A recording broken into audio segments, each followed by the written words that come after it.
Good afternoon from Europe. Good morning to the US. I am Vassilis Ntousas from the Foundation for European Progressive Studies in Brussels.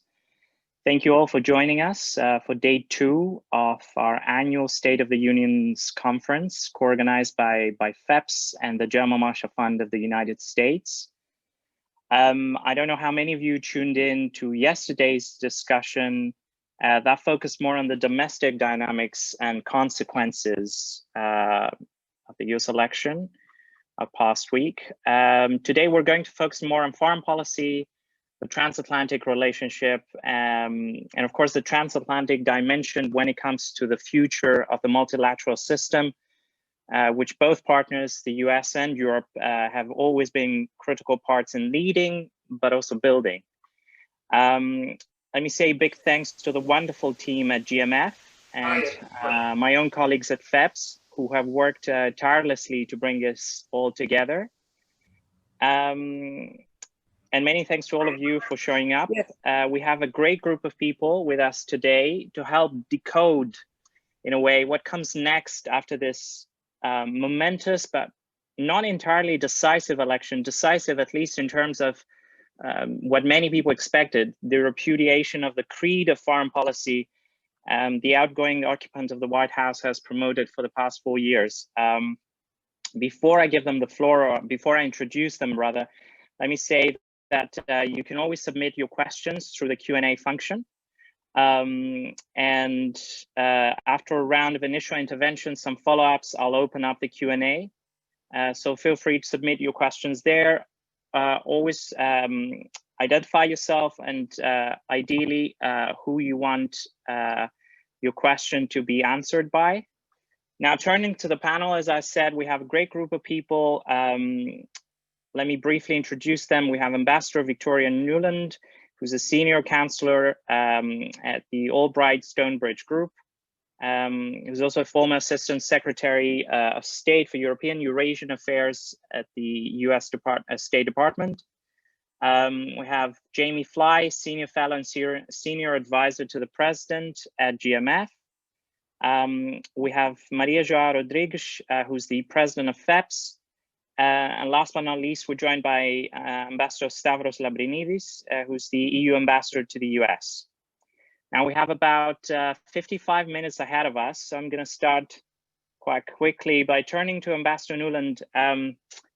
Ambassador, the U.S. has just elected probably the most pro-transatlantic president in decades, and President-elect Biden soon will have the unenviable task of putting a meaningful end to the turbulence and at times the absurdity that was the last 4 years. But from a US perspective, your own perspective, to a European audience, us in Europe, what can we expect from US engagement with Europe in a new administration, in a Biden administration? And perhaps what impact do we expect to see on relations with NATO allies? Ambassador, you have the floor.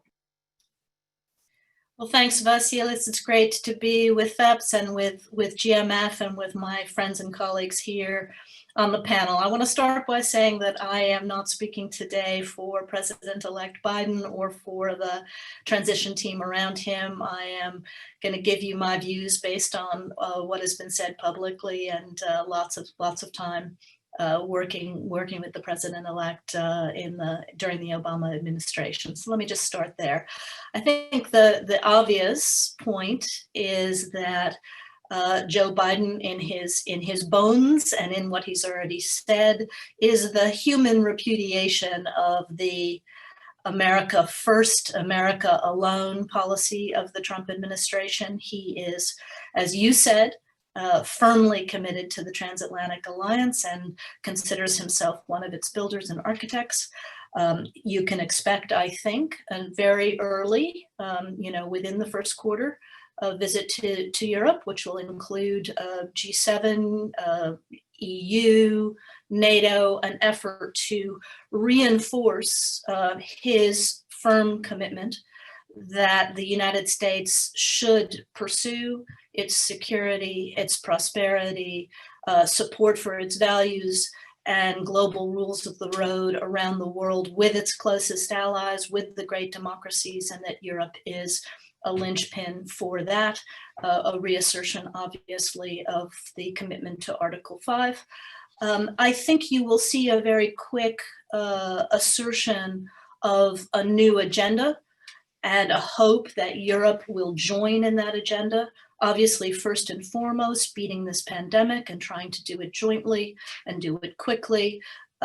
Economic renewal, his Build Back Better slogan, and Europe is engaged in its own version of this with its decision to link COVID recovery funds to greener technologies, more modern economic leap, if you will. But he will also be rigorous, I think, about addressing some of the challenges that we share, whether it is a far more assertive China that is becoming a significant security, economic, and technological rival, whether it is dealing with Russia, as we always have, but doing it in a more coordinated and pointed way.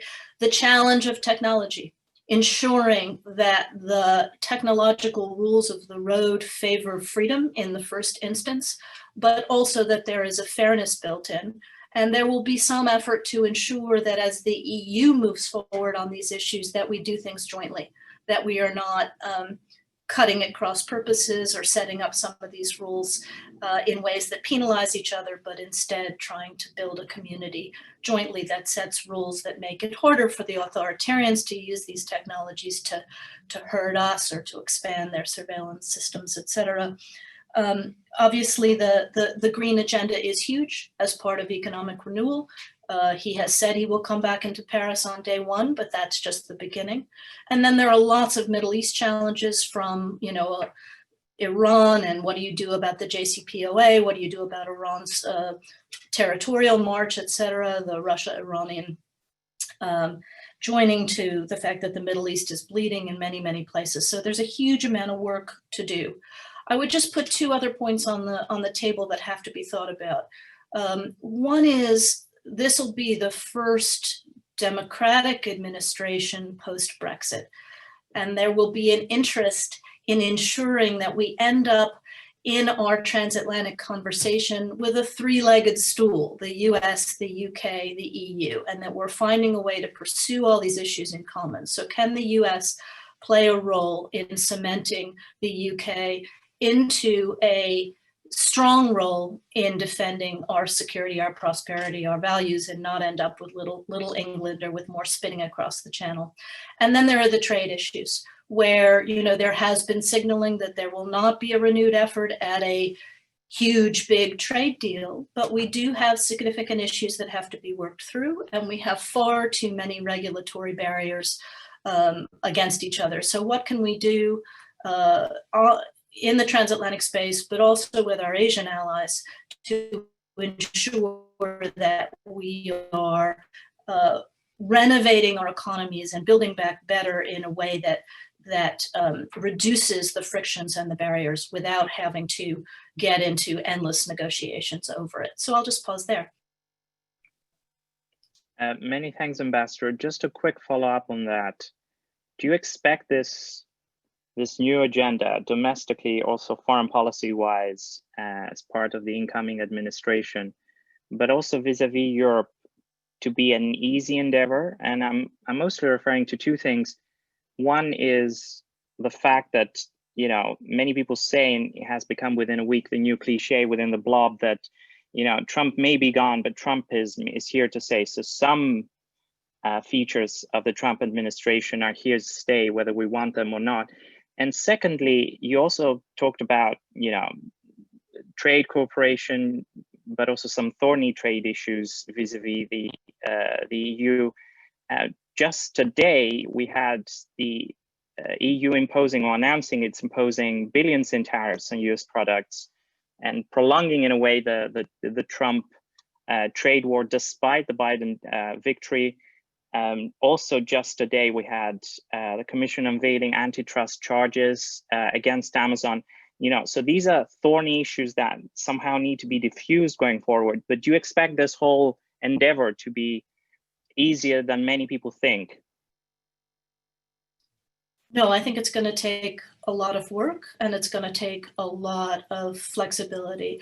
And I also think that times have changed. You don't rewind the tape back 4 years. For example, it is a bipartisan conviction now in the United States, Democrats and Republicans, that we have to be more rigorous in the way we approach China, and we have to be more comprehensive.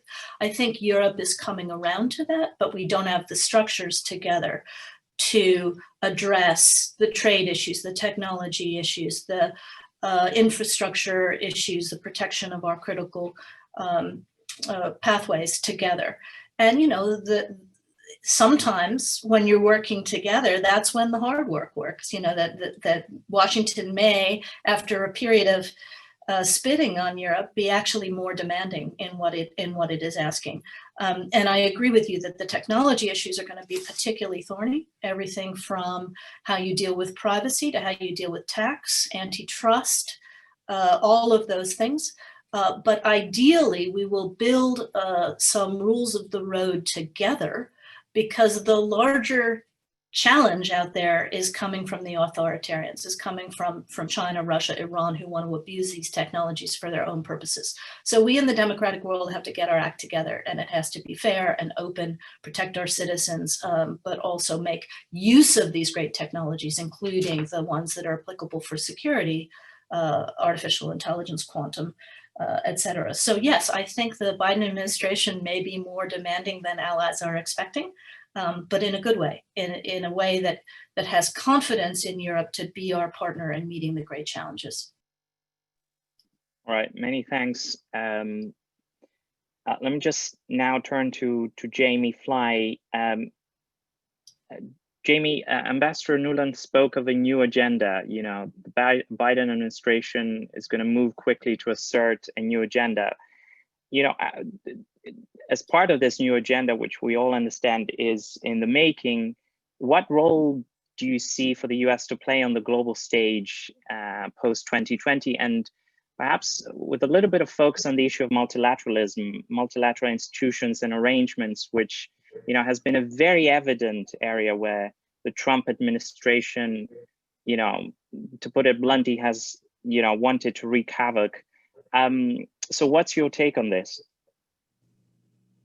Thanks. Well, thanks for having me, and it's great to be with everyone. I guess I'll answer that by maybe first just talking a little bit post-election about where American politics sits at this point, because I think it relates, especially if you look at the state of the Republican Party. It's really where we can find the answer to your question. Donald Trump obviously did much better, I think, than many people anticipated a week ago. That, unfortunately, in my opinion, as a Republican, but a non-Trump supporting Republican, is likely going to give him a seat at the table, at least for the foreseeable future, when it comes to many of these topics. And you've just seen that even in the last several days, and the fact that very few Republicans in Congress have even been willing to kind of start pushing him towards the door for fear of an angry tweet from Donald Trump Jr., for instance, or from the president himself. So I think there are going to be elements of Trumpism that continue to maintain a hold on the Republican Party. I think you'll probably see that in trade. You already had that before Trump when it came to multilateral institutions and international cooperation. That's not a new dynamic, really. Donald Trump kind of took it to the next level in how his administration pursued a lot of these issues on the world stage. But that's something that's been with the party for decades, and I think will continue. I'll just note, though, that although I think Toria is absolutely correct, Vice President Biden, soon to be President Biden, is going to present a different face, a more positive attitude towards the transatlantic relationship and cooperation. His own party is also going through a lot of turmoil and will continue to do so, even as he takes the White House. This last election, I think, was not as decisive as many had hoped in terms of answering some fundamental questions about the trajectory of American politics. And just as you've seen a lot of debating about what it means for the future of the Republican Party, a lot of Democrats in especially the House have been arguing with each other over the last week about why they didn't do better, about what the right approach is to win future elections. And so I think this all leaves America especially if you have divided government with Republicans controlling the Senate. Many of those Republican senators looking towards a potential presidential run in 2024, it has all the recipes for gridlock. And I think it makes America a divided, distracted, disengaged partner, which is going to place some limits, unfortunately, on how much even an administration with the best intentions can do when it comes to engaging allies. I certainly agree with Toria that China is an area that the Biden team seems to be prioritizing. I think it's one of the few areas where there's broad bipartisan agreement, including in Congress. It also has the added value in the U.S. debate of bringing in some bipartisan agreement on certain types of economic policy, which I think 5 or 10 years ago was not the case. But you've now seen, even on the right, increased support for new government subsidies for certain industries, a kind of U.S. industrial policy to make the U.S. more competitive vis-a-vis China, and also to protect certain national security sectors. I think that fits very nicely with some of the messages coming out of the Biden campaign about making the U.S. more competitive vis-a-vis China. And so I think China is an important issue where the administration will hopefully come with some tangible asks to the Europeans, and hopefully our European partners will be ready to engage. I'll just end by saying beyond China, I guess I'm a bit more pessimistic maybe about prospects in the relationship. I think certainly on climate, on JCPOA, there's a lot of common proposals. The problem is those are topics where there's very little bipartisan agreement in the United States. And so I think our European partners run the risk of concluding arrangements with a Biden administration that may not survive beyond 4 years. We already went through this dynamic from the Obama administration to the Trump administration. And so I think that those areas perhaps have their limits in terms of putting the transatlantic relationship on a sustainable bipartisan course that can last beyond just one administration. One area where I think more can be done that I hope a Biden administration will prioritize is on Europe's periphery. It's an area that I think is clearly close to Joe Biden's heart from what I've seen. It's an area, having just led Radio for Europe, Radio Liberty for a year, where we desperately need more attention from Washington and from Brussels. We've got major challenges to democracy, to the rule of law, threats against independent media. Some of these challenges are not just in the Eastern Partnership countries, but also within EU member states like Hungary, Bulgaria, Romania. And this is an area where I don't think there has been enough transatlantic dialogue during the Trump administration. And it's an area I think that's ripe for transatlantic cooperation. And so hopefully it's something that will be prioritized early on by the Biden administration. So I'll stop there. Jamie, many thanks. Just a quick comment, since you started with a domestic dimension. You know, we're seeing something unfolding these past few days in the U.S. And with what you said, you know, how domestic politics can influence international postures, the future of the U.S. foreign policy orientation, you know, the U.S. Senate is hanging from a balance. And, you know, the past few days, we've seen very few Republicans, you know, accepting the outcome of the elections, and more Republicans forming ranks with, around Trump, backing a legal push to contest Biden's victory, which might be short-lived as an effort in the short term. But is the truth in saying that it might delegitimize this outcome and might hamper the room of leverage a Biden administration will have going forward in terms of legitimacy across the U.S. public? Is this something that you feel has any credence, or do you think it's just a last-minute effort to save face? I think I'm a little bit more optimistic. I think right now it's just an effort to allow the president to save face, to let some of these cases work their way through the courts. And given that it doesn't appear that there's been any real evidence put forward by the campaign's lawyers, likely fail.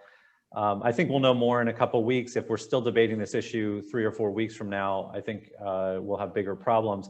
I will say, though, that the way this is already being covered in conservative, especially amongst conservative media, does raise the significant danger that a large segment of the Republican electorate will not believe that Joe Biden was legitimately elected.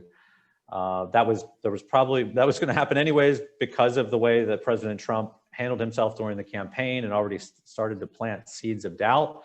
But I think this added to just how close the outcome was, how well President Trump did, and including with some surprising demographics with Hispanics, apparently, with African-American men.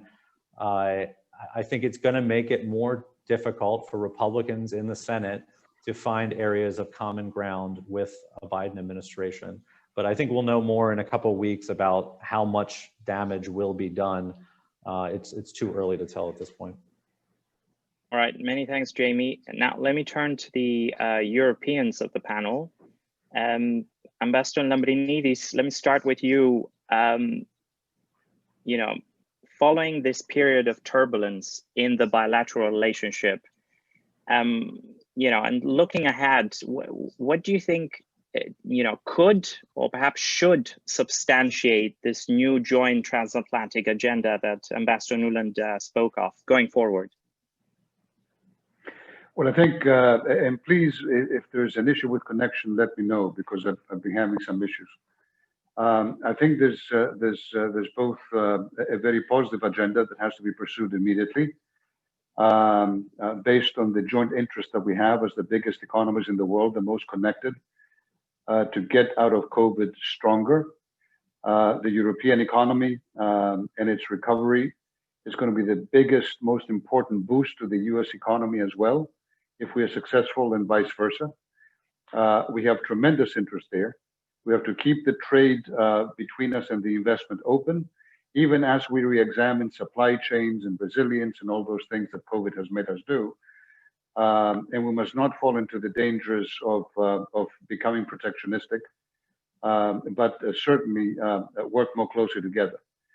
I think we also will be inspired by the fact that this is a different world. We do have dangers out there, much more assertive powers such as China, that represent an entirely different value structure than we do, Americans and Europeans. But a China that is also important and necessary to work with when we have to address some of the biggest challenges, such as climate change. It's not a hoax, it's not going away. And China is the biggest polluter. China, the U.S. returning to the Paris Agreement, supremely important. But then putting concrete teeth behind those commitments, as we are trying to do in Europe, is going to be supremely important for us, and we'll be working very closely with the Biden administration on this. And then we will also be supporting efforts to ensure that other countries around the world come into the fold and fulfill the commitments. So there's going to be a very strong positive agenda and a strong agenda, defensive, if you like, but very important for our security and our prosperity. Now, let me just say that, first of all, these elections were remarkable. I watched them as the EU ambassador. I don't vote. I don't express an opinion. I watch. And it was remarkable because in spite of the tremendous polarization in the country, which cannot be denied, an election was run fundamentally supremely well and supremely efficiently, as we saw it from here. There was an outpouring of volunteerism on all sides, volunteers, observing the counts, heroic people counting ballots, a huge number of mail-in ballots because of COVID.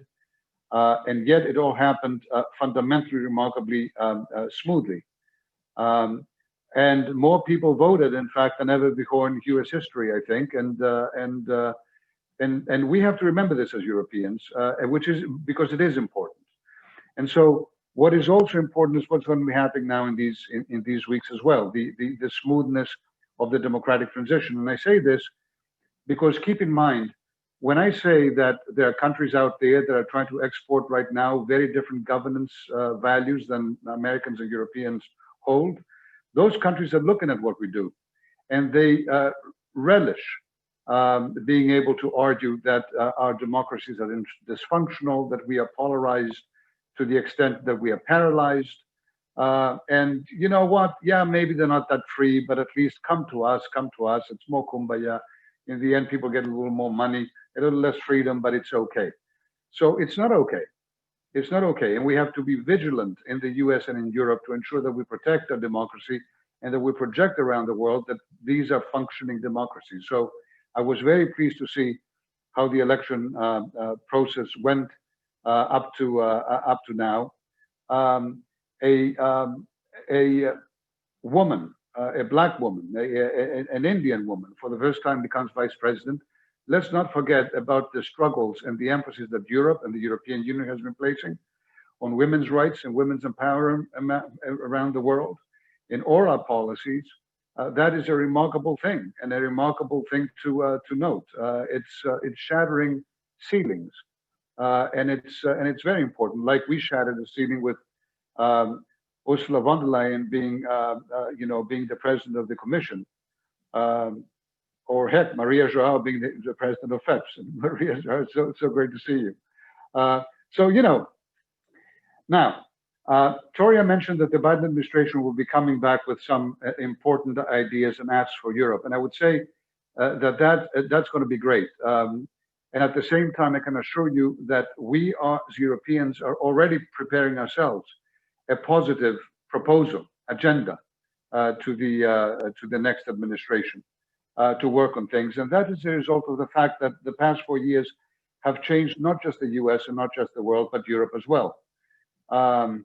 I have been saying to my European friends for the past few months, not knowing who's going to win, but now that a Democrat has, I suppose, it's not a bad thing to be quoting Kennedy. We in Europe should be, asking not what the United States can do for us. We should be asking what we can do to make Europe even stronger and even more united, and therefore through that to make the transatlantic partnership as well stronger and more united. The US will indeed be looking for a Europe that is a stronger and more effective partner, and our ability to be exactly that, whether it is in recovering our economy and ensuring, as we're doing now with the Next Generation EU Fund, that we are showing solidarity to all our member states, that we are trying to tackle the fundamental fuel of populism, which is inequalities that were brought about by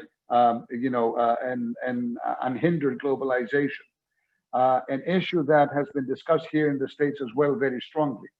These may be, and are in fact, examples of a stronger Europe that also could serve as an inspiration to a US that is also tackling these issues: healthcare, unemployment, benefits, social safety nets, all these things. Not easy issues in this country, but certainly there's a place for Americans and Europeans to discuss them. COVID, in addition to dealing with the crisis itself and ensuring we prepare for future pandemics, let us not forget that not just Americans and not just Europeans have been hit by this. In Europe, we realized this very early on. And we realized that there were countries going around trying to act like the new Mother Teresas, claiming that we democracies were selfish and inefficient in tackling this crisis, and they were not. And nothing could be further from the truth. We set up Team Europe in Europe.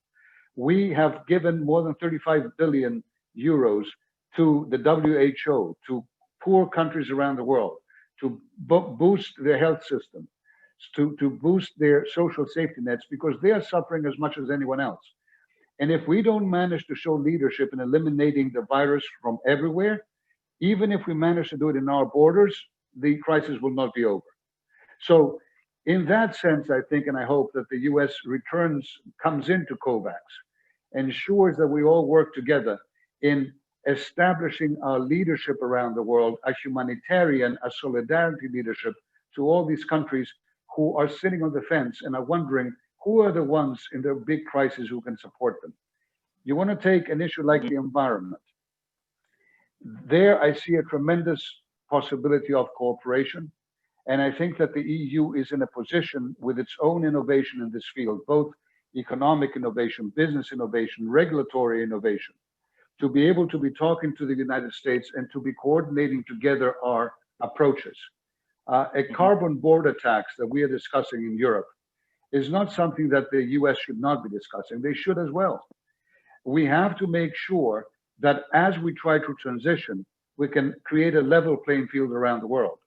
There cannot be companies subsidized by others who violate environmental laws, violate labor laws, violate everything else, and then expect to be competing with our companies who are trying to do the best to be socially responsible for today and for the next generations. That's an area of cooperation that I see, but certainly the US coming back to the Paris Agreement would be a tremendous inspiration. Let me just make clear, Europe is stronger and different and bigger than it was 4 years ago and more united, but the US remains the indispensable country for the world order that we're building. So, you know, we have to be strong partners, but the US has to be there with us leading. And this is fundamentally the hope. Vassilis, if you want me to stop, I will, because I know your time is running out, but there's many more to say, but I think these are some good things to frame the thinking as we have it. Many thanks, Ambassador. Certainly excellent points. And I can already see there's various questions on those particular points, so we'll come back to that. Now, let me just turn to Maria João Rodrigues. I think it's a nice segue, you know, what Ambassador Lambrinidis just spoke about, you know, and given your policy background, having served at the European Parliament, you know, what's your take on what could be the concrete pathways through which the transatlantic relationship can be renewed? Well, first of all, my warm greetings to our friends in the United States, the American ones, and also the European one.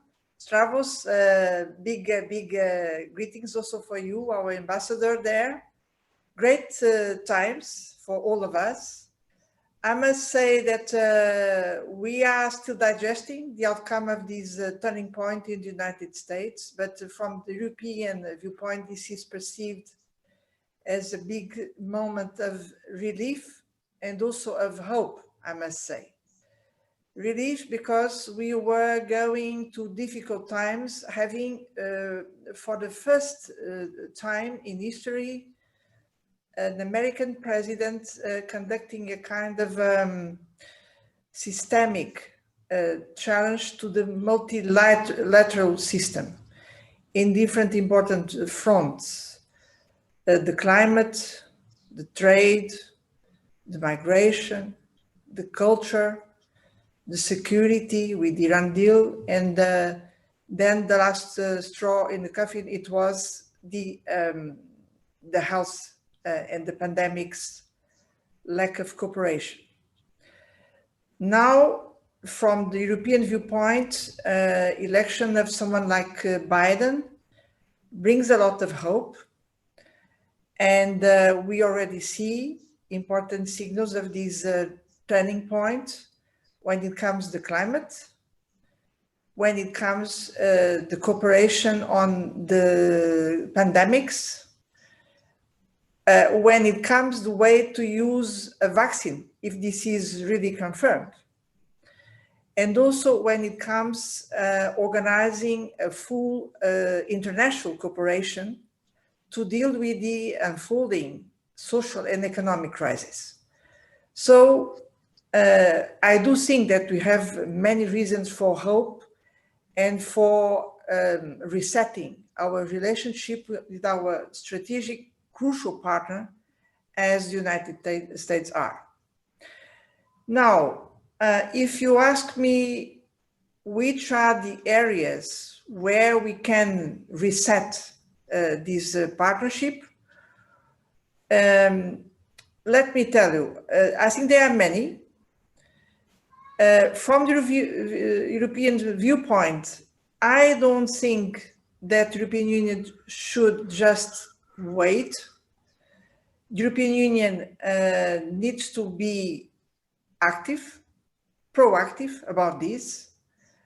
This is very clear on climate, because in fact, the European Union is leading, and other partners are also available to move forward across the world. But of course, it's very important to have a stronger collaboration with the United States. The other example will be this coordinated recovery and build back better. This is, I think, a very good approach, because this coincides exactly with our concern of using the recovery to transform our economies and societies according to a new Green Deal and a better use of digital transformation. I would say that when it comes to trade, this will be probably a bit more problematic. The bilateral relationship should be relaunched from my viewpoint, but we also have a lot to do together on the multilateral framework when it comes also relaunching WTO, which is dealing with many difficulties so far. There are other areas where we'll have probably some differences. Let me just give an example. On the digital, we'll probably will have some differences, because right now it's important to take into account that European Union institutions are discussing about what we call strategic autonomy. This is a kind of new strategic concept we are elaborating, but let me be clear about this. Strategic autonomy for us is not about Europe first. It's just about for us to take into account our own values and interests, but at the same time to push for a stronger and renewed multilateral system. So in Europe, we work with these two legs. One, looking after our interests and values, but the other one is really working with the others to strengthen the multilateral system. And that's why I want to make a final point, is because by coincidence, FEPS has just concluded a quite big exercise on a renewed multilateralist system. We have concluded that we need, in fact, to have a new, fairer and more inclusive multilateral system. This means that when we speak about new, we want to deal with the new challenges. And one of them for us would be to have a more effective implementation of sustainable development goals.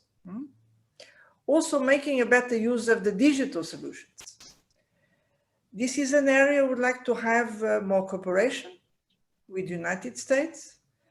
Then if we speak about a fairer multilateralist system, we are in fact calling for a kind of a new global social contract, reducing social inequalities between countries, inside countries, and sometimes we need to be bolder in solutions. Example, when rethinking about taxation. And I'm just alluding to this because this can be a matter for different viewpoints, but we really need to discuss about this. And finally, when we speak about inclusive multilateral system, this means that we need to adapt this system to the current world. And what we see is that in order to tackle these new challenges, let's take just climate, we need to build up larger coalitions with all the countries, all the partners willing to tackle climate change. This has implications on the way to deal with China.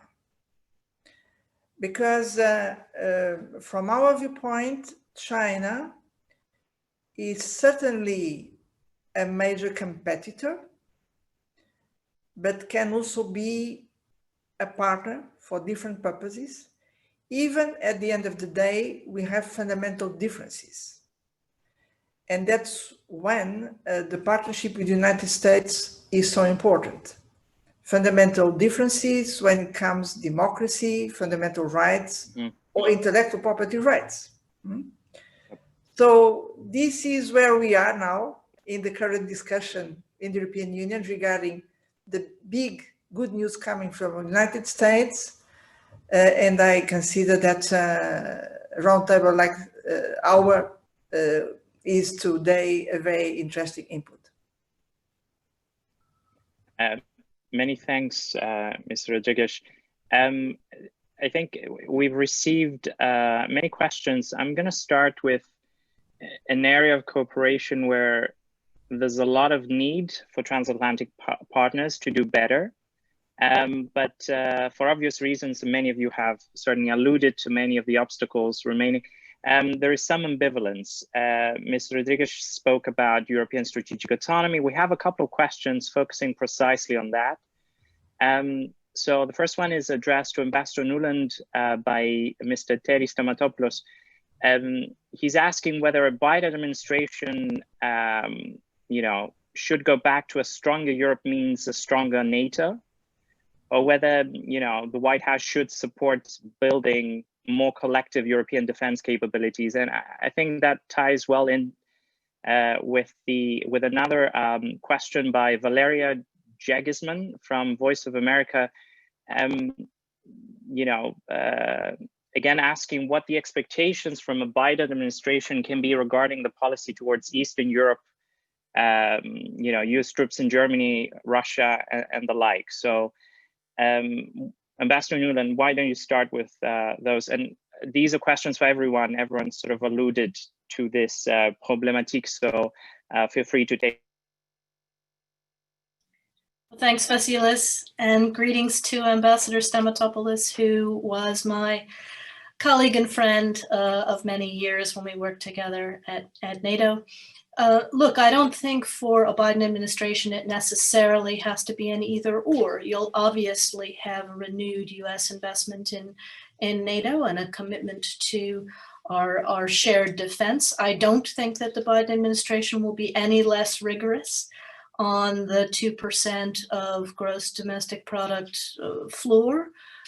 There may be some ability to talk about how you define what you're building for security, because there are lots of new high-tech challenges that have to be addressed in different ways. But I also hope we'll be building more together at NATO and working on our capabilities jointly.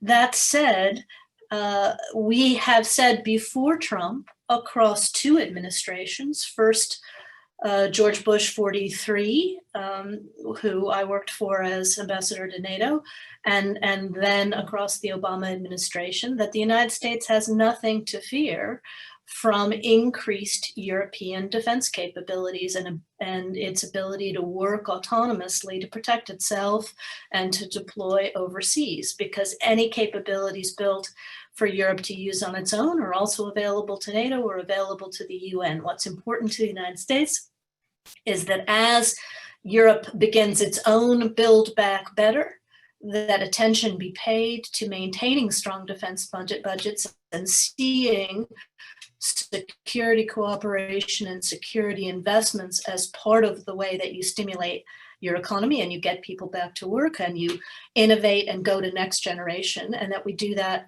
together. But at least speaking personally and going back to a general bipartisan consensus that we had before the Trump administration, Europeans need to commit to spend strongly, and Americans need to relax about whether they call it Europe, NATO, or Mars, frankly.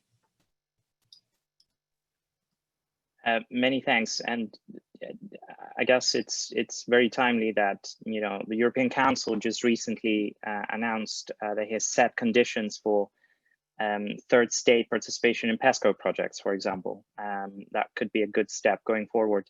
Anyone else from the panelists want to take that up? Jamie? I'll just wait. I completely agree with Toria. I'll say though, as an American who's been living here in Berlin for the last several months, I fear that some Europeans try to hide behind the US on this, just to be blunt, try to hide behind the US on this issue. I mean, the reality is during the 4 years of the Trump administration, for the most part, they were broadly supportive of the posture that Toria laid out, not discouraging European efforts to do more together within Europe on defense. But the fundamental reality is there is significant distrust amongst European capitals about long-term strategic intentions of the other. Here in Berlin, I've been struck the last 2 months, you heard more negative commentary in the strategic community here about Emmanuel Macron than you did about Donald Trump. There's a lot of French-German debate about what European strategic autonomy truly means, what Paris's vision is versus what Berlin's is.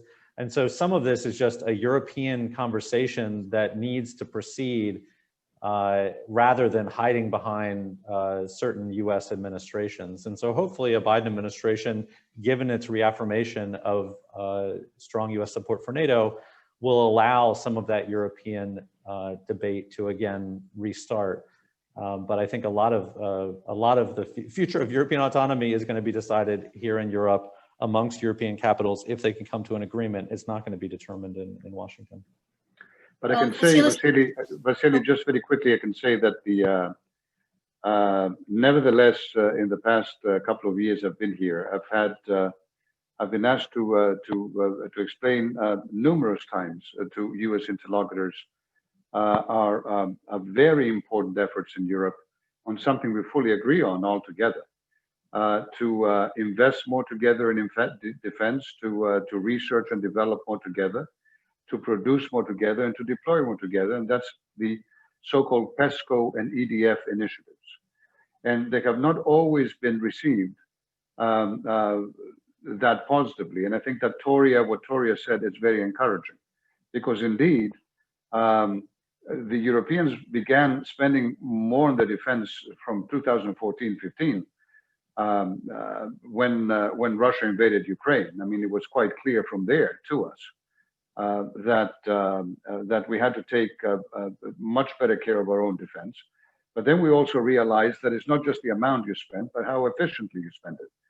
And in our case, there were tremendous inefficiencies. Keep in mind that the European Union member states are the second biggest defense spenders in the world after the U.S. We're not dealing with a situation where the EU is not spending money or its member states do not have defense capabilities. We're dealing sometimes with a situation where all this is quite inefficient. So I think us becoming much more united in trying to, through PESCO, EDF, joint initiatives to ensure that our spending is also more efficient, that strengthens NATO by definition. It also allows us to be a more credible defense payer and player in the region. That's good news for the U.S., no matter which way you look at it. Vassilis, many thanks, Ambassador. Ms. Rodrigues, please, yes. Yeah. Well, on strategic autonomy, let me tell you the following. First of all, it seems to me clear that, in fact, Europeans should prepare themselves to become more self-sufficient when it comes to defense spending. Even, of course, they need to keep fully committed with the NATO framework. But I would like to also to refer that strategic autonomy is relevant for Europeans in other policy fields. Let me just refer to the digital one. Right now, we are having an important discussion in the European Union on something we can call the European way for the digital transformation, which might be somehow different from the American way and, of course, from the Chinese way. Because, first of all, we are defining a new framework to protect citizens' privacy. On this area, Europe is taking the lead. Secondly, because, of course, we pay attention to our choices regarding networks. So this discussion about 5G makes a lot of sense. Thirdly, because we would like to make sure that platforms, when operating in the European single market and benefiting from these, they should also pay somehow their fair share of taxation in order to finance big investments we need to have in Europe. Let's say providing digital skills for all citizens. And for sure, in the European way, we will put a lot of focus on using digital solutions to improve public services. So I'm just giving some examples where it's quite likely that Europe will make specific choices on the way to make the best of the digital transformation. And that's why we need also to define the kind of strategic autonomy you want. But that said, I repeat, we are also keen on developing a global governance for the digital transformation.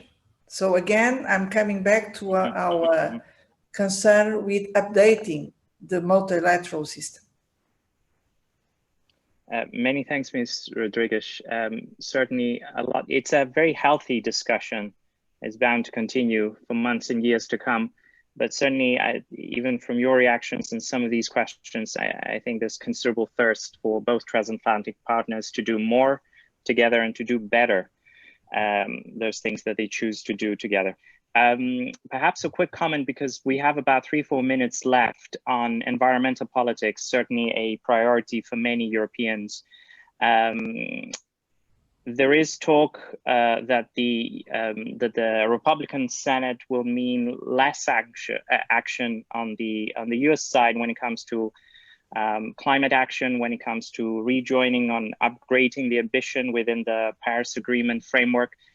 Perhaps the two Americans on the panel can briefly comment on that, because we have many questions on that. Just very briefly. Jamie, why don't you start first?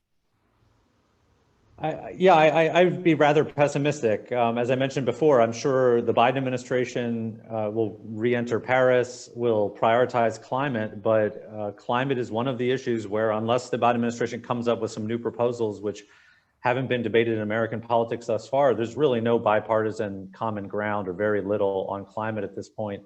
I'd also just note that one of the outcomes from the election over the last week has also been the start of a debate within the Democratic conference in the House about the Democratic Party's messaging. And part of the pushback in some areas has been on climate from the moderates, who felt that they were under significant pressure, that the so-called Green New Deal, pushed by other more progressive members of the House conference, perhaps almost cost them their seats and precluded them from being more successful. And so the climate, it's not that people are debating climate change itself necessarily, but the actual measures you take to respond to climate change are hotly debated, certainly on the right, but also a bit on the left. And so I think it's going to be a difficult issue to really get strong bipartisan support behind from this new Congress. So I take the opposite view, not with regard to the Congress, but first of all, rejoining Paris is important in terms of setting a floor on what the United States ought to be doing and being able to advocate around the world. But there is also a huge amount a president needs to first undo from the Trump administration in terms of executive orders that have discouraged green investments, et cetera, at the state level. And there's a lot that can be done with the executive orders to encourage good climate action, which in the United States, as you know, happens largely at state level. I think the big unknown is whether the U.S. And whether the Biden administration, in putting forward to Congress its stimulus package, its $80 billion in infrastructure investment and in research and development, will get support from a Republican Congress, A, for the dollar amount, and B, for doing what Europe is trying to do, which is tying that federal money to rebuilding greener and smarter and less carbon dependent. And you know, we'll just have to see. I would note that the Republican demographic is also changing on climate. The vast majority, I think it's 65% of Republican voters under 35 favor climate action, including at the federal level. So, you know, that's a different matter than the Green New Deal, which is now dead and did have a lot of government diktat to it, but I do think tying recovery money to building back smarter and better is going to be a more bipartisan supported activity than perhaps otherwise thought. The question is going to be the dollar amount, I think. And if I may, many thanks. Yes, very quickly on this. Yeah. So indeed, as opposed to Europe, the issue of the environment is a very partisan issue in the U.S. If you poll the voters, you will see the Republicans consider it a very low priority, the Democrats very high priority, etc. For us in Europe, that sounds strange because across the political spectrum, whether you're conservative or liberal in Europe, you believe that you have to attack climate change, and you also think that there's an economic benefit in doing so. So, as Toria said, the state and the municipal level are very important. We work as European Union very closely with them. A president, if he doesn't have Congress with him on many of these issues, he may, but if he doesn't, he has his executive orders, then he has administrating rulemaking as a federal tool in his hands to make a difference, but probably not as big one as he would like to without congressional support.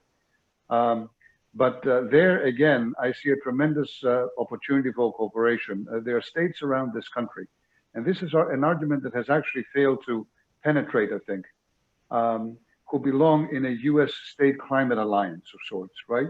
They represent about 60% of the population of the U.S., or 65%, about 70% of the GDP of the U.S. Interesting, in the past few years, if you look at the trends between carbon emission reductions in those states and GDP growth, you will see that the states that have reduced most the carbon emissions have actually increased most their GDP, which is the U.S. experience as well. There's a lot of good conversations to be had, a lot of information to share, and maybe we'll come closer on this issue because it's huge for our economies, our people, and the world, frankly. Many thanks, Ambassador, for that uplifting note to end on. I've been told we have to wrap up. Let me thank once more a wonderful panel, Ambassadors Nuland and Lambrinidis, Jamie Fly and Maria João Rodrigues. Let me thank once more the teams at FEPS and GMF and FEPS for all the hard work put into this. This is an excellent annual partnership going back years and with many years ahead, I hope. And of course, many thanks to all of you for attending, submitting questions, actively participating. I will leave you with a very short poem by W.H. Auden, which may or may not bear resemblance to current affairs. The poem is titled Epitaph on a Tyrant, and W.H. Auden wrote it some 8 decades ago. So Vassilis, you had to find a poem with the Greek. You had to find a poem with the Greek word in its title. Next time, Ambassador, it's a promise. Good for you. Yeah. He says, perfection of a kind was what he was after, and the poetry he invented was easy to understand. He knew human folly like the back of his hand and was greatly interested in armies and fleets. When he laughed, respectable senators burst with laughter, and when he cried, the little children died in the streets. Many thanks to all. Have a beautiful afternoon. Goodbye.